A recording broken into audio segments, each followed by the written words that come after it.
Bismillahirrahmanirrahim. Assalamualaikum warahmatullahi wabarakatuh. Kami dari kelompok 5 ingin mempresentasikan hasil kerja kami yang berjudul Sejarah Kebijakan Kurikulum Pendidikan Agama Islam. Sebelum kami mempresentasikan hasil kerja kami, izinkan kami memperkenalkan diri kami. Yang pertama, saya sebagai moderator Winda Mei Cantika dengan NPM 18110100525, dan ada dua rekan saya yaitu Ihsan Abianur dengan NPM 18110100303 dan Suhaimi dengan NPM 18110100275.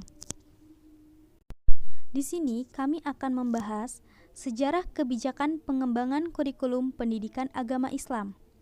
Yang pertama, sejarah kurikulum pendidikan agama Islam pra-kemerdekaan.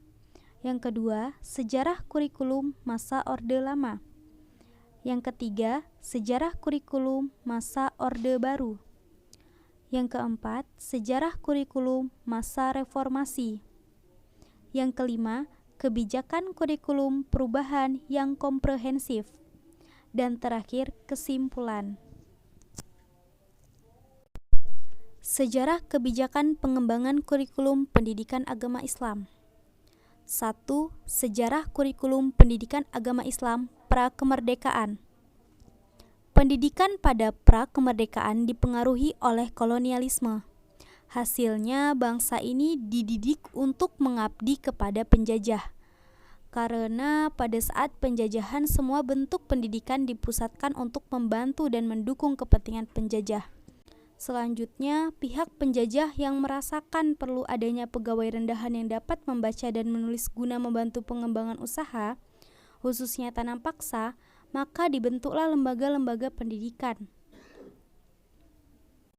Namun, kelas ini masih hanya diperuntukkan untuk kalangan terbatas, yakni anak-anak priai.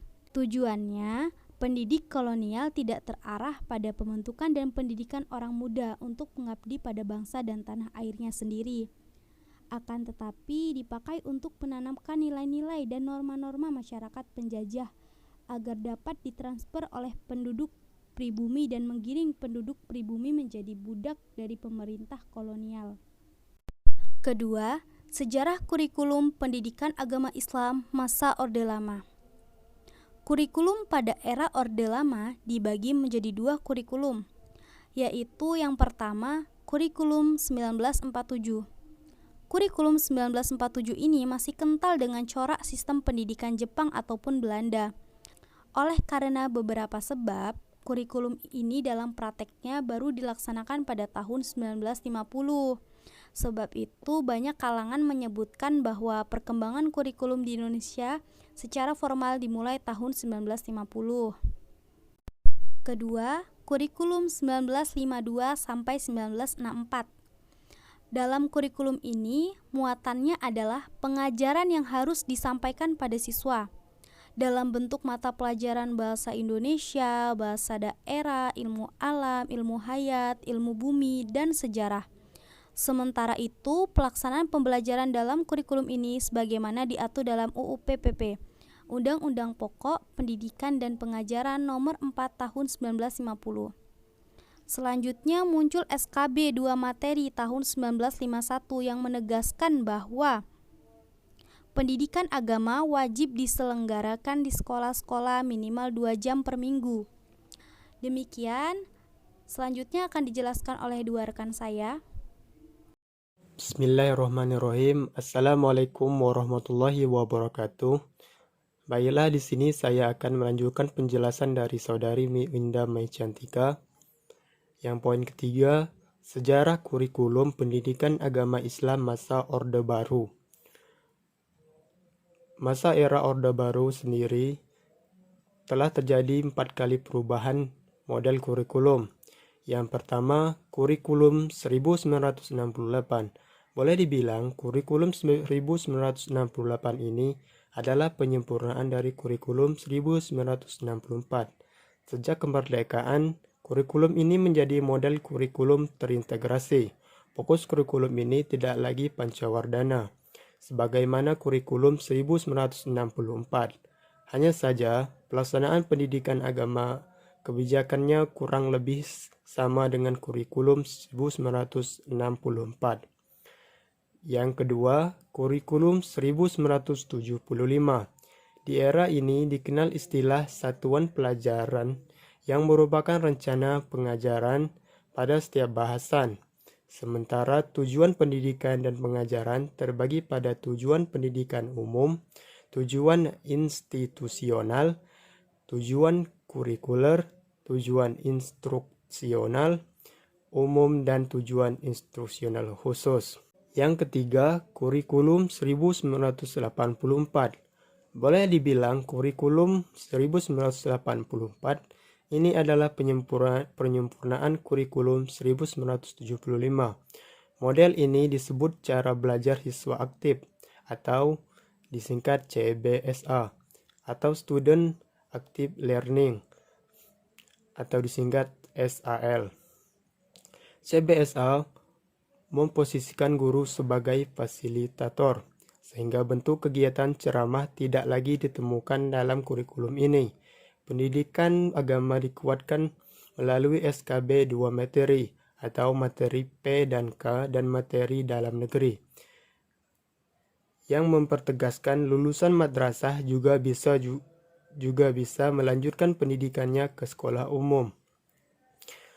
Yang keempat, kurikulum 1994 dan suplemen kurikulum 1999. Kurikulum 1994 merupakan hasil upaya untuk memadukan kurikulum-kurikulum sebelumnya, terutama kurikulum 1975 dan 1984. Yang patut dicatat dalam periode ini adalah terbitnya UU Sisdiknas nomor 2 tahun 1989 yang menegaskan bahwa madrasah adalah lembaga pendidikan yang berciri khas Islam. Artinya, muatan kurikulum, struktur, dan konsepnya senapas dengan nilai-nilai Islam. Lebih jauh, dengan UU Sisdiknas ini, pendidikan agama Islam akhirnya berjalan satu paket dengan sistem pendidikan nasional. Sekian penjelasan dari saya. Selanjutnya akan dilanjutkan oleh saudara Suhaimi. Pada Suhaimi dipersilakan. Assalamualaikum warahmatullahi wabarakatuh. Baiklah, saya akan melanjutkan dari saudara Ihsan, yaitu sejarah kurikulum pendidikan agama Islam masa reformasi. Sejarah telah mencatat bahwa bergantinya rezim maka akan berdampak pada perubahan kebijakan yang berlaku. Era reformasi yang mengedepankan keterbukaan, transparansi, dan juga akuntabilitas nyatanya telah pula berpengaruh pada dunia pendidikan nasional.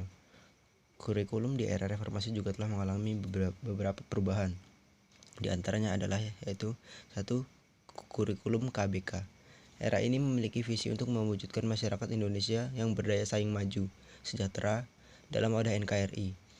Sebagai salah satu dampak dari laju reformasi adalah dibuatnya sistem kurikulum berbasis kompetensi atau yang kerap disebut dengan kurikulum KBK.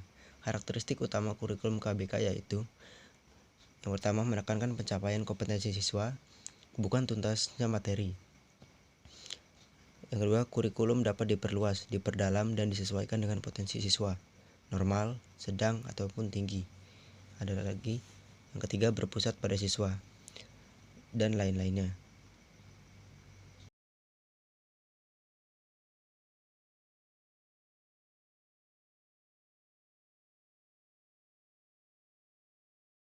Lanjut, yang kedua, kurikulum tingkat satuan pendidikan KTSP atau kurikulum 2006. Kurikulum tingkat satuan pendidikan KTSP merupakan kurikulum operasional yang disusun oleh dan dilaksanakan di masing-masing satuan pendidikan, sekolah atau madrasah. Sedangkan pemerintah pusat hanya memberi rambu-rambu yang perlu dirujuk untuk pengembangan kurikulum. Jadi, pada kurikulum ini, sekolah sebagai satuan pendidikan berhak untuk menyusun dan membuat silabus pendidikan sesuai dengan kepentingan siswa dan juga kepentingan lingkungan. Selanjutnya, penyelenggaraan pendidikan agama Islam di madrasah atau sekolah dijabarkan dalam kurikulum agama yang dikeluarkan oleh Kemenak dan tepat pada bulan Mei 2008 Menteri Agama menandatangani Permenak nomor 2 tahun 2008 menyangkut standar kompetensi lulusan dan standar isi PAI. Lanjut, yang ketiga ada kurikulum 2013. Berikut ini ciri-ciri yang melekat dalam kurikulum 13, yaitu mewujudkan pendidikan berkarakter,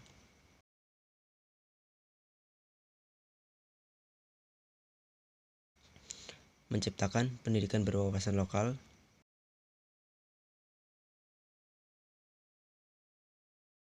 dan juga menciptakan pendidikan yang ceria dan bersahabat.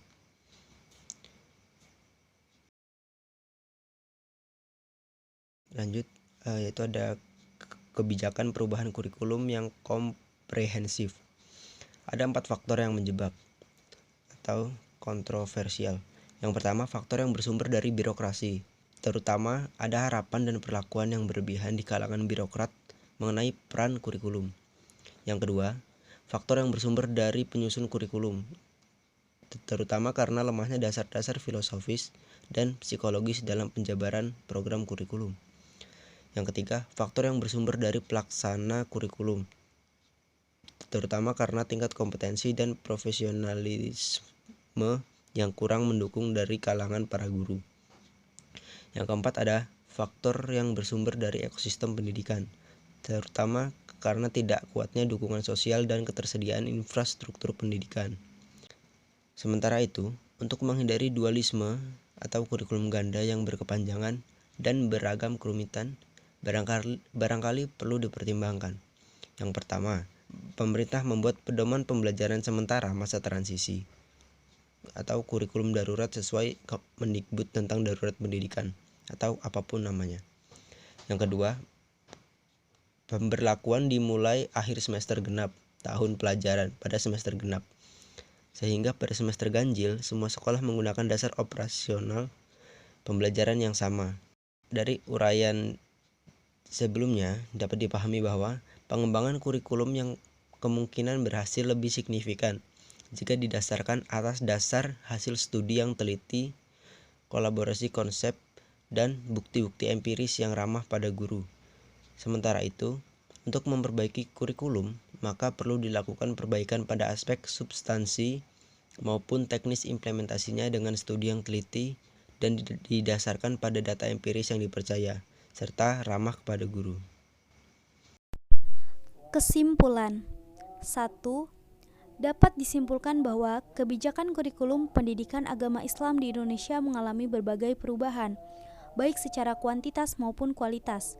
Perkembangan kebijakan kurikulum pendidikan agama Islam di Indonesia tersebut diklasifikasikan menjadi 4, yaitu kurikulum pendidikan agama Islam pra-kemerdekaan, kurikulum pendidikan agama Islam masa Orde Lama, kurikulum pendidikan agama Islam masa Orde Baru, kurikulum pendidikan agama Islam masa Reformasi. 2. Peralihan kekuasaan pada akhirnya turut berdampak pada wajah pendidikan nasional. Buktinya, kurikulum yang berlaku juga turut berganti. Pengembangan kurikulum yang kemungkinan berhasil lebih signifikan jika didasarkan atas dasar hasil studi yang teliti. Elaborasi konsep. Untuk memperbaiki kurikulum, maka perlu dilakukan perbaikan pada aspek substansial maupun teknis implementasinya. Demikian presentasi dari kelompok kami. Jika ada kata-kata yang kurang berkenan, kami mohon maaf dan kepada Allah kami mohon ampun. Wassalamualaikum warahmatullahi wabarakatuh.